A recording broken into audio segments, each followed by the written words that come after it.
Sabi, para busing na ano, si Mrs. ay ungol ng ungol nung isang gabi. Ay sabi ko, ba't ito yung nag-ungol? Ginawa ko sinampal ko sa mukha. Ay anong galit sa akin? Sabi sa akin ni Mrs. Ba't alimbuyog na nanampal ka? Ay ba't ka nag-ungol? Naku, nag-inip ako alimbuyog ay.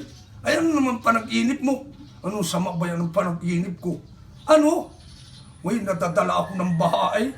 Yung mga sa ilog na tubig, nadadala ako. Ay, anong ginawa mo?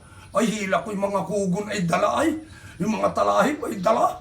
Ay, anong ginawa mo? Ay, sabi ko, Diyos ko po, ligtas siya ako, ligtas siya ako. Ginawa ko ang buyog ay kinapa ko ng kinapa yung tabi ng pampang. Naku, napahawak man din ako sa tuod. Ay, sabi ko, Diyos ko po, salamat po at ligtas na ako sa tuod na nawakan ko. Ang dami pa pong ugat. Nauga? Ay, sabi ko, ligtas ka talaga sa tuod na nawakan mo. Ay, dito dyan ay kargada ko yung hawak-hawak mo yan. Ano ko yan? Sandata ko yan, ining. Doon na yun ang nahawakan.